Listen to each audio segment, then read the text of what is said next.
All right, so this is going to be a pretty short video. What I'm doing now is I am going to make my own aluminum separator from the rear back seat to the trunk.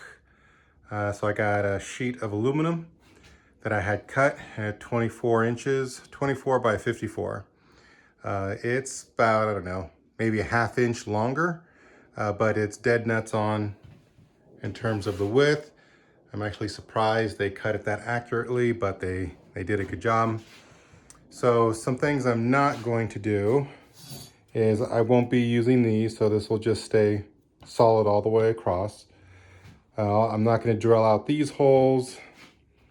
This I'm going to attempt to round the corners to fit the transmission or the drive shaft channel a little bit better. These up here, I am not going to drill out because I have another plan of how I'm going to make this actually attach to the inside of the car. Inside where the seats actually hook onto, that's what these cutouts are for. But I'm not hanging a seat and it doesn't need to have this whole thing cut out. So what I'm going to attempt to do is I'm just going to make a slot. So it's like just a slotted hanger on each side. In addition, they are obviously not in the position exactly as this template is. So I'm going to move things over as needed a little bit. First, I'm going to do it on this like construction paper that I have. Just happens to be 24 inches, which is awesome. So I'm going to lay that down and then draw out my template on there. I am going to make some adjustments. This cardboard separator is not a snug fit, right? So there's a gap on the left side. So I'm going to go ahead and leave more meat on this side as we come up and around.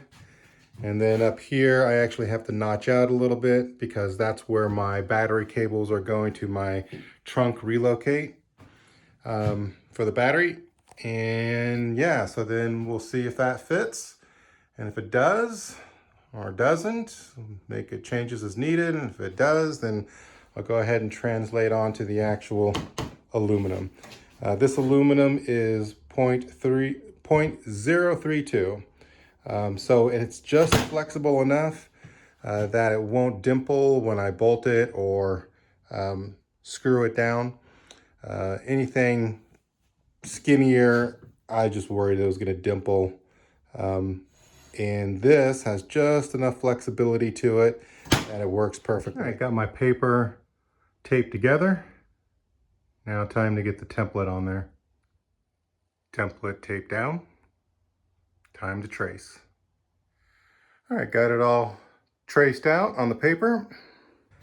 These are going to be the slots that will go over those original seat hangers. Hopefully, we'll see. And I rounded the corners on the drive shaft channel. Hopefully it'll just look a little bit better. But that's about it. Now get the old scissors, cut it out and see what's what. Template cut. Let's go see if it works. Okay, so not bad. Definitely gonna make some adjustments. So the first thing is those slots can be smaller and get it even a tighter fit. Those are the seat hooks that I was talking about. See that over there? And then you see the battery cable wires. The extra meat I left on that side was perfect. I'm just gonna go over there with some scissors and cut it out to get a better idea of how I need to transition that in. Second version, did a little different cutout over here and additional cutout up there for the battery cables. All right, looking pretty darn good. All right, so I've got the main template cut out on the aluminum. I was gonna try and use the angle grinder on my air, but I don't have enough juice. They don't have enough air to keep it going. So I just went back to my trusty old grinder. Okay, test fit number 1. I gotta shave a little bit there. Gotta open that up a little bit there and shave a little bit over there. Well, there she blows. Fits perfectly now. So I bought some U-channel rubber trim to go around that back spacer, the separator, where the rear seat should be. And I'm actually got it in front of the heater here to get it even more pliable, but it's really soft, which is great. So it's I've tested it in a few places. It goes around all the corners perfectly. I will have to nip out some little triangles when I have a hard 90, but other than that, it's working out perfectly. So I got the back separator in place. I taped it up and I put some of that rubber channeling around to get the correct height. And as you can see, I've got it taped up in position. So from inside the trunk, you can see up there, that's my first pilot hole. And I got the same thing on the other side. It's really difficult to get into the trunk and do it from inside here. So what I'm gonna do is I'm just getting the 2 set, and I'm gonna use some from the other side self-tapping screws. This is just to get it started. Once I have those 2 in place and everything is still level, then I'm actually going to do the rest from inside the car and self-tap all the way through.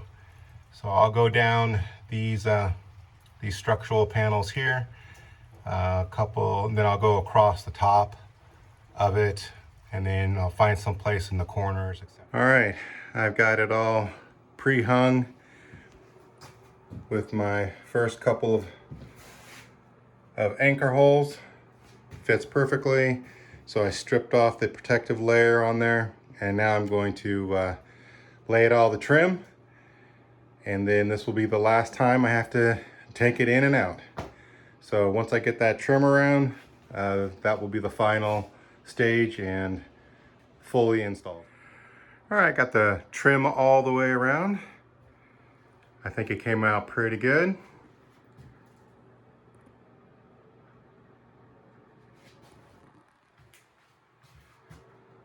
But I got all the corners pretty good, I think.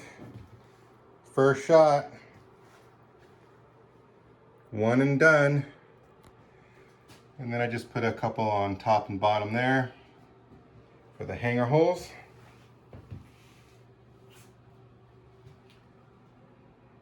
And there you have it.